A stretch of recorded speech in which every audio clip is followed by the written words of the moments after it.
Today, I'm Carly McAvoy, and I'm going to do homework 4B. I forgot to bring it up, so when we get there to that, homework 4B is a little shorter than some of the others that you've been doing. Should be shorter because there's kind of some more work involved sometimes, and we're still talking about equation of a line. We were looking in the last homework at the slope-intercept form, and there's three basic forms that I want you to be aware of: a standard form, slope-intercept form, and the point-slope form. And not necessarily in that order, but this computer program really looks at point-slope form a lot, and not everybody does, but this one does, so we're going to use it. It says use a labeled point to write a point-slope form for the line. Now we can see what that point is. I'm going to write it down on the paper, and we'll look at that in a second. But the point is at -3, +1. So that's a point. I also need to know what the slope is. So I'm going to figure out the slope. Now remember going from one point to the other. So let's say we go from this point down to the point down here, which looks like -2, -2. What would be the rise and what would be the run of that? Because that's going to determine our slope. And then we can do the point-slope form of a line. So let's go to my paper and see what we have here. Right? We have the point -3, 1. I have the point -2, -2. The -2, -2 I picked. The -3, 1 is the point that they gave you. But what happens here if we find the rise and the run? Well, notice the rise goes down from 1 down to -2. So 1, 2, 3. It goes down, so it's -3. We would expect it to be negative because it's falling from left to right. And then it goes from -3 to -2, so it just has a run of 1. So we can say that our slope then is -3. -3 over 1. But for our purposes, we can just use -3 because we don't need to put a 1 under there unless we particularly want it, which we don't. Now the point-slope form of a line is y minus y1 equals m times x minus x1. Remember those subscripts we talked about? Well, now we have two x's and two y's again. But one of the x's and y's, we're talking about the x and y that are in our equation. So we want to leave those with no subscripts. The ones we want to plug into are the x sub 1 and the y sub 1. So I'm going to do that. Now here's my x sub 1 and my y sub 1. When I plug in that, notice that I have a minus sign. So I have y minus 1. Then I have a slope, which is -3. I just found that. And then I have an x minus, but I have an x minus -3. And that's not how the computer or anybody really would want that. So we want to clean that up a little. Y minus 1 is -3, x plus 3. Because we have minus and minus, that makes that a plus. And that's a common mistake for people to mess up the sign there. So be careful to see, it should be a negative or a subtraction. So if you plug a negative in with the subtraction, that makes it a plus. So that's going to be the point-slope form of a line. The point-slope form is this in general. And what we plug into it are the things that I'm underlining in red. We plug in the y sub 1, the slope, and the x sub 1. And then we have our point-slope line, but we always want to make negatives into pluses. So let's see if they like that. I hope that they also want you to do that because the rest of the world would want you to do that. Good. Okay. That's the point-slope form. Find a point-slope form for the line that satisfies the stated conditions. We have a slope of 7. We're passing through the point -8, 4. Well, here's my basic form, y minus y equals m x minus x, right? But I don't want the second y and the second x in there. I want to replace those. So my y is 4. So where I used to have that, I would replace that with 4. What's the slope? Well, the slope is 7. That's where the m goes. So I'm going to replace the m with 7. And then I have the x. Now here's, I want to be careful because I have a subtraction and a -8. If I was to just put negative 8 in there, it'd be minus negative 8, and I don't like that. So see how it says simplify? Simplify means if you have minus minus, you need to make that into a plus. So that's where I get plus 8. Be really careful. Make sure you understand where I get that plus 8 and not a minus 8 and not a minus minus 8 either. Write the point slope form of the line satisfying the given conditions.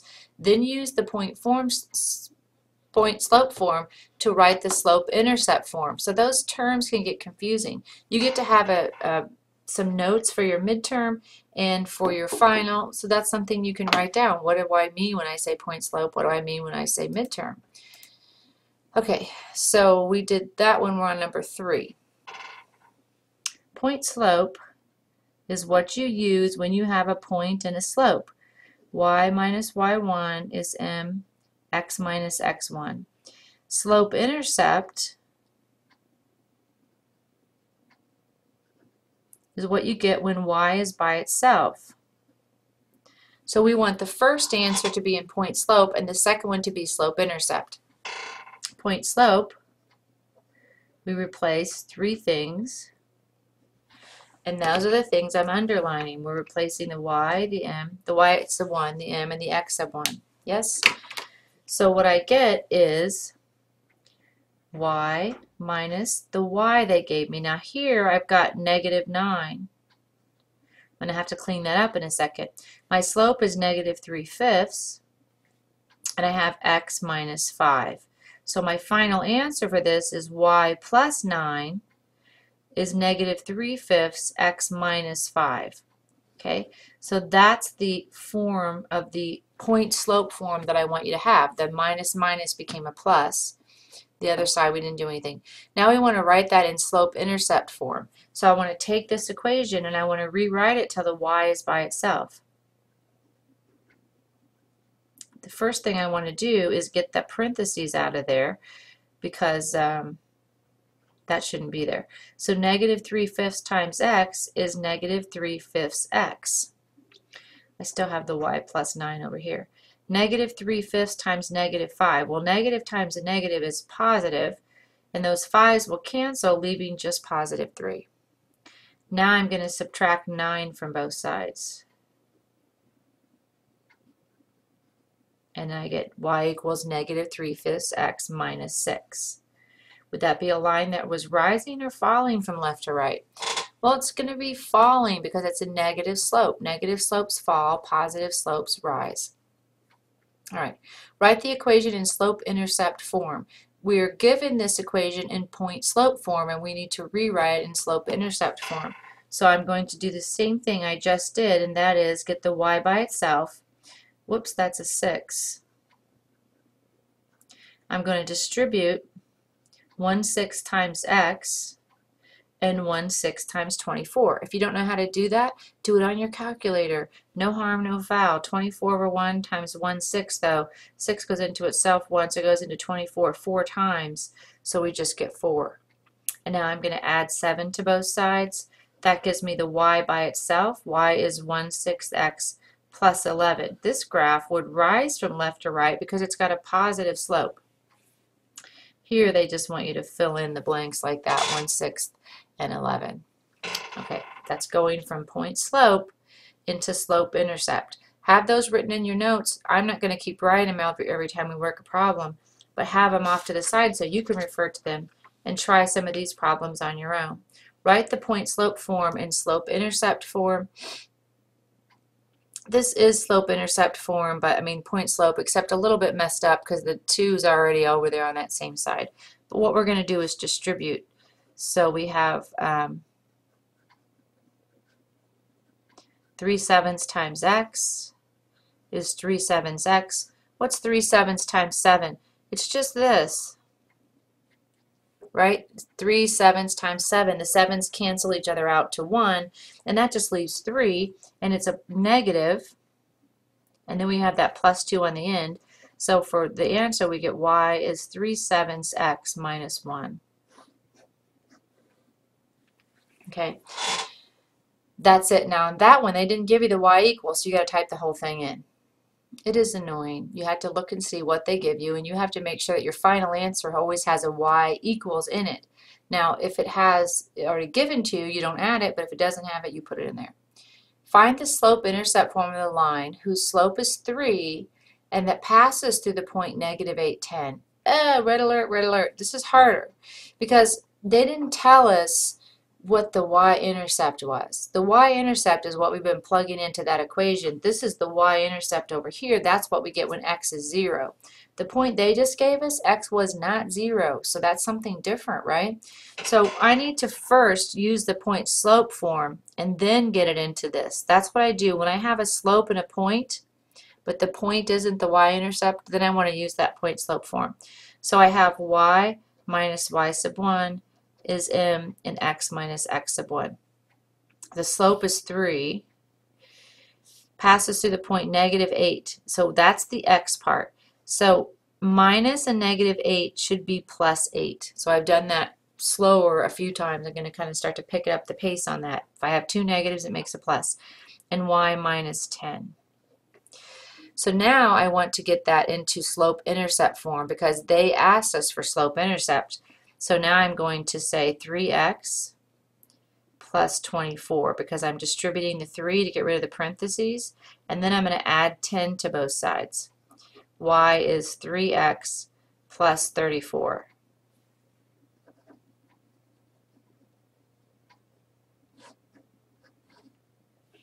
Okay. All right. Now number 7 is harder still because they gave us 2 points, which is great, but they didn't tell us what the slope was. And so for number 7, what we need to do first is figure out what the slope is by using that formula where you subtract the y's and the x's. So y sub 2, well, this could be my x sub 1 and my y sub 1. This could be my x sub 2 and my y sub 2. Y sub 2 is negative 13 minus a negative 7. Remember, that's going to be plus 7. Down here, x sub 2 is 7 minus 4. What I have is negative 13 plus 7. 7 minus 4 is just 3. But negative 13 plus 7 is negative 6. And so I get a slope of negative 2.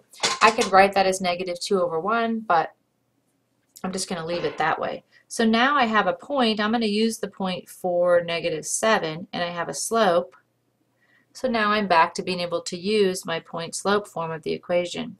That is y, that is y minus negative 7, which is going to be plus 7 because minus a negative, equals negative 2 x minus 4. Notice when I have a negative in my ordered pair, it becomes a plus in the equation. That's because there was a minus to start with. 2 minuses make that a plus. Now I'm just going to get this into slope-intercept form, which is what they're asking for. Negative 2x, negative 2 times negative 4 is positive 8. I'm going to subtract 7 from both sides. Negative 2x plus 1 is the equation for the point slope equation. I'm sorry. This was the point slope. This is the slope-intercept. All right, so slope-intercept, you get that y by itself. Point slope, you have them both in there, and you're plugging into that. You use the point slope to help you get to the slope-intercept. Okay, so the answer to that is y equals negative 2x plus 1. Notice that the y equals is not given, so we need to enter that in there.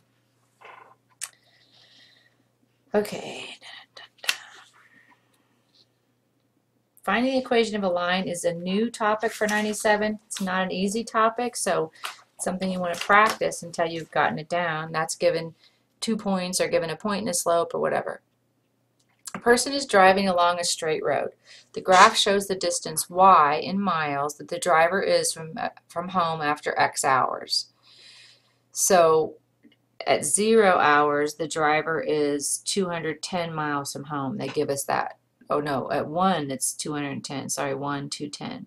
At 0 it's like 220, 230, 240, no, 25, 250, nope, it goes to 300 in 4 chunks. 200, so it's 50, 50, 100, 150, yeah, okay. So 250, 300, 350, 400, okay. So that's the deal. They're, after 1 hour, they're 210 miles from home. After 3 hours, they're 130 miles from home. Okay. Is the person traveling toward or away from home? Well, do you see how at 0 hours they were away from home, and as the time progresses, they're getting closer? So they're going toward home. The graph passes through 1, 210 and 3, 130. Discuss the meaning of these points. Choose the correct answer below. Well, what that says is that after 1 hour, the person is 210 miles. This is hours, and this is miles. And after 3 hours, they're 130 miles from home. How fast was the driver traveling? The driver was traveling how fast? Well, how many, if we subtracted the miles, 210 minus 130, we could figure out how many miles they went. That's 80, right? How many hours did it take them to go here? Well, it went from 1 hour to 3 hours. So it took 2 hours for them to do that, which means they were traveling at 40 miles per hour. We just find out how far they went and divided by how long it took them, because distance equals rate times time. So if we want to know how fast they were traveling, that's their rate. And I just take the distance and divide by the time, and that tells me their rate, and that was 40. Find the slope-intercept form of the line. Well, the y-intercept is when x is 0, and at 0 they were 250 miles from home. So the slope-intercept form of the line, the y-intercept is 50. What's the slope? Well, the slope is the change, or what their rate is. Every hour they're moving 40 miles per hour, sorry. So that's the 40. So y is 40x plus 50. Interpret the slope as a rate of change. The car is traveling away from home at 40 miles per hour.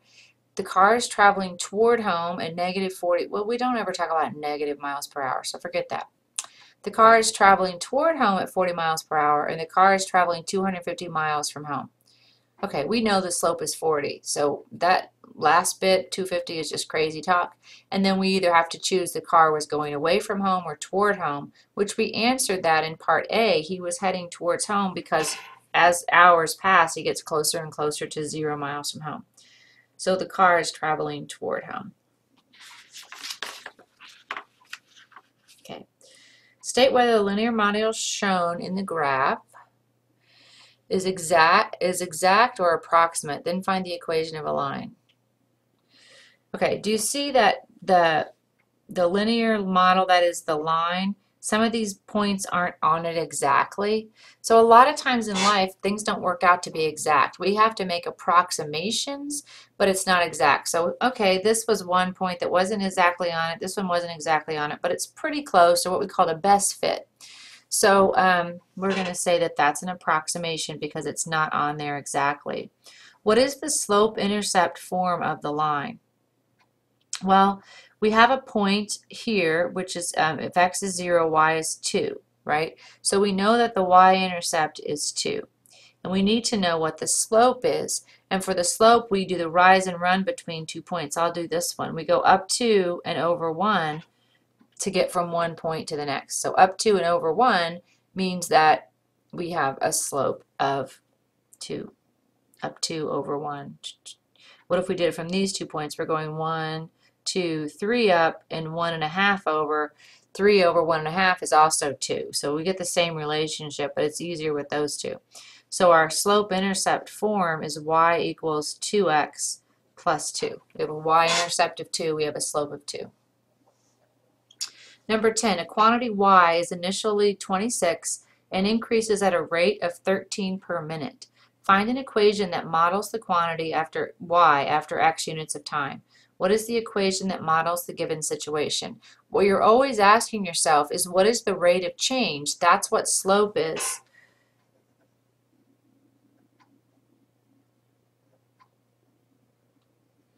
And what is B? B is the initial amount.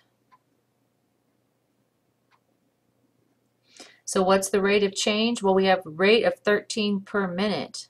It's increasing. That makes it positive. So I have y equals 13x. It's initially 26 plus 26. All right, number 11, a quantity y is initially negative 72 and decreases at a rate of 15 miles per day.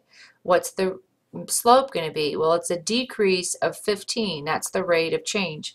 So that means I've got a decrease, which is negative 15x.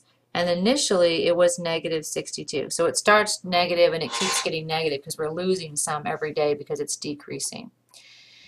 All right, a quantity y is initially negative 52 and remains constant. So y is negative 52 day 1, y is negative 52 day 2, y is negative 52 day 18. So if it never changes, that means the slope is 0 there. So we just get that y equals negative 52. We don't have to worry about the slope there because it's a constantly not changing situation. So y equals negative 52. Number 13, a barrel contains 132 gallons of water and is being drained at a constant rate of 6 gallons per hour. Write the equation that models the gallons G after T hours. Now here they told us to use G and T, so we're not using X and Y. Okay, so the number of gallons after T hours, we're doing G equals MT plus B, basically. So the gallons, well, what was the initial gallons? 132. That's always initial. And then we do my slope, instead of X, I'm doing T. But is my slope positive or negative? Well, the water's being drained. That's negative. It's going down. And it's 6 gallons per hour, so it's negative 6T plus 32. That would be this equation. So notice we changed from X and Y into G and T because they told us to use G and T. Okay, so that's a little different. And number 14, page 5, and there's a 15. Okay, 2 more. A carpenter has already shingled 16 garage roofs and is shingling roofs at a constant rate of 9 per week. Write an equation that models the number of garage roofs R after T weeks. You should be able to do this one on your own. What is that about? Because it's just similar to what we've been doing. We're doing R equals MT plus B. In other words, we're using R and T instead of X and Y. T weeks. So the guy had initially done 16. That was his initial amount. And then he was shingling at a constant rate of 9 per week. Is that positive or negative 9? Well, he's increasing his work. He's going up. He's not losing roofs. He's putting them on. So we have R equals 9T plus 16. T being the number of weeks. So if it was 2 weeks later, he'd have 9 times 2 or 18 more to add to that initial 16, right? That makes sense? Okay, the table shows a number of miles, the number of miles Y traveled on a car on X gallons of gasoline. So let's do this one on the computer just because when it's all laid out. Well, maybe, I don't know, we can do both maybe. Plot the data on the XY plane. So in 2 gallons, it went 44 miles. So you see how this is 177 up here. So 2 is, that looks pretty good. But then in 4 miles, they went 88. Well, when you go over here to 4, we're way up here past more than 88. So I don't know. Then on 6 miles, they went 132. 6 is, well, no way. We're not getting fewer. It can't go up and down. Okay. So let's try the next one. If it was 2, it was 44. No, that's way up there at 177. Forget about it. What about this? If it was 2, it was 44. If it was 4, it was 88. If it was 6, it got higher. Da, da, da. See how that looks nice because it's going up every time? And then finally we have the last one, 44, 88. See how these aren't really in line? But you can tell the differences. If you take 88 minus 44, you get 44. So this is going 2, 4, 6, 8. So we're changing by 2 on the top. And down here, we're saying if you take 88 minus 44, you get 44. If you take 132 minus 88, you get 44. If you take 176 minus 132, you get 44. That's a constant rate of change. That means a linear equation. So when you look at this, this is all hokey pokey out of order, so it's got to be this one, right? I didn't draw the line very well. Sketch a line that models these data. Well, you can see mine was actually pretty bad. It looked like this one. But the actual line should go right through them. So it's this one, and we want the line that actually goes through the data. That's what it makes that. Now calculate the slope. Well, I just kind of did that for you, right? Because the slope is the change on the top, which we said for the y it was 44, divided by the change on the bottom, which it's going up by 2's. So we have a slope of 22. They're going to want you just to write 22. Find the equation of the line. What was the number of miles traveled by a car on X gallons of gasoline?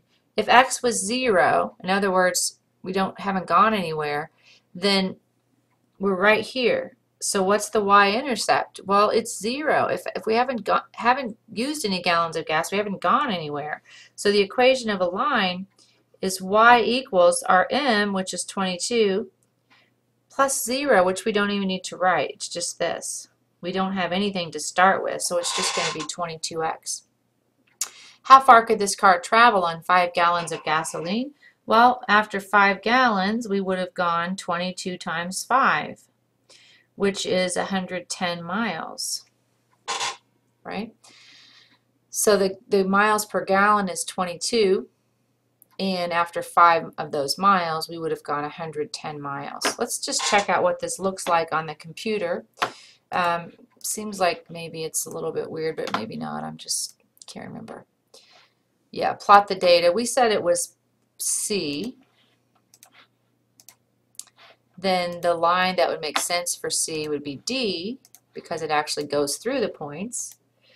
The slope we said was 22. Notice they don't ask you for m equals, they just ask you for the integer. And the equation of a line in slope-intercept form, we would have to put the y equals, otherwise it's not an equation. If they put the y equals for us, fine. If they don't, that's something that we need to enter. We said it was 22x, and we said he could go 110 miles on 22 miles. Okay, so this is a kind of a quick lesson. But it's important to understand how linear applications are applied in real life situations. That's why we do it. All right, I'll see you for 5A. Have a fantastic day.